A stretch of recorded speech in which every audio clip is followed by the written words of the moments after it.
The 2021 Africa Cup of Nations is well underway in Cameroon. Teams are already battling it out for top honors, and we have already seen some very interesting results coming out of the tournament.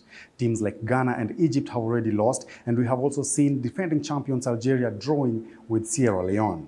Now, CGTN Africa will be here throughout the tournament up until the final day, February the 6th, to bring you all the events and happenings from the tournament.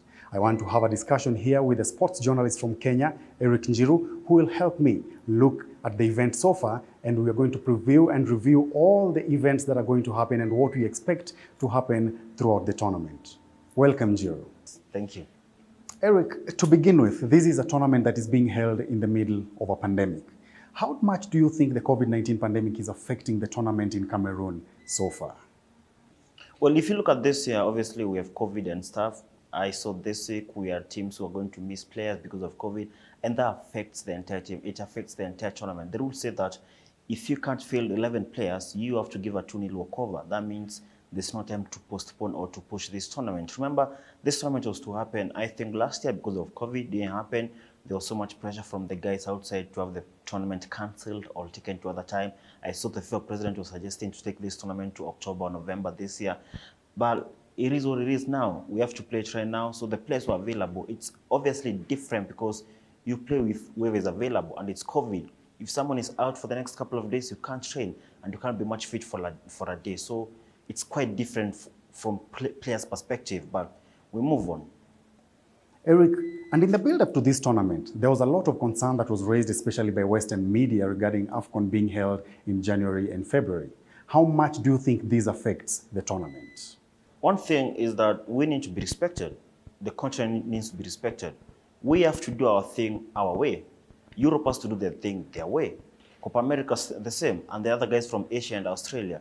You have to respect our calendar. AFCON has been in January and Feb since back then. Yes, we're trying to move it back to July, but now we have to go back to January and Feb because of the weather in Cameroon. But I do think it's up to the other leagues, it's up to the other federations, and obviously the continental bodies to respect other people, to respect Africa. Without these national teams, without these continental tournaments, we don't have Salah, we don't have money. They came from these tournaments. I do think it's a matter of knowing who plays when and who plays who. You have to plan yourself. When Jurgen Klopp is signing Mohamed Salah or Sadio Mane, he knew very well that there will be an African Cup of Nations at some point beginning of the year. Every club in the world knows that, and it's up to them. I saw Watford didn't release Emmanuel Dennis, and I saw him training on Monday evening. I mean, that's not a good thing to Nigerian fans. They need to have planned earlier and better. Same thing with other clubs like the likes of Napoli, who still have the African players. Ajax, I think they still have a Ghanaian player, but they're going to send him to Africa. So I do think it's about respecting the calendar.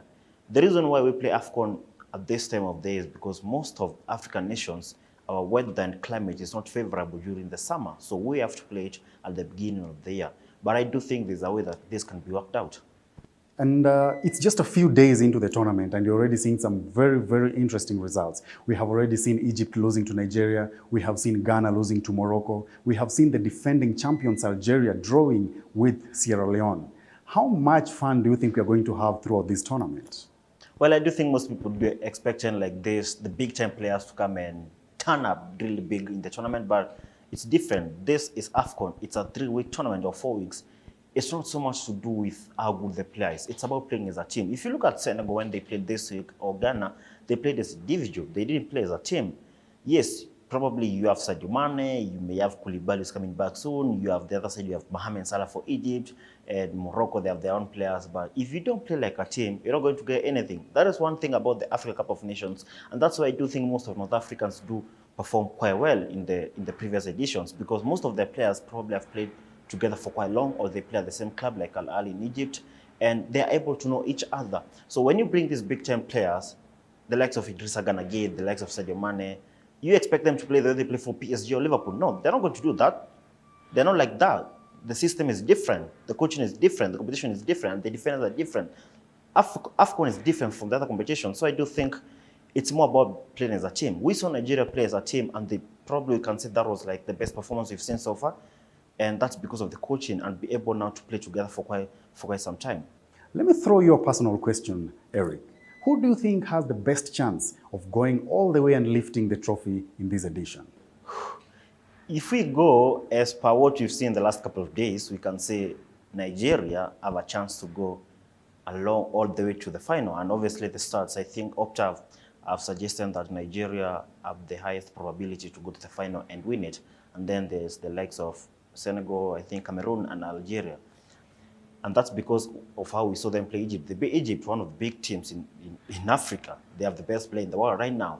Obviously, the other teams, we can say Algeria drew the first game, but it's only one game. They can still come back and probably go as far as possible.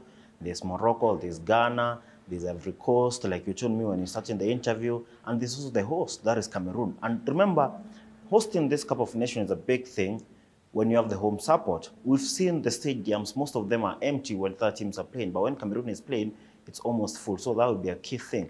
But obviously, I'd like to see Mohamed Salah win it because it would be good if he wins the Ballon d'Or this year, but it will be hard for Egypt.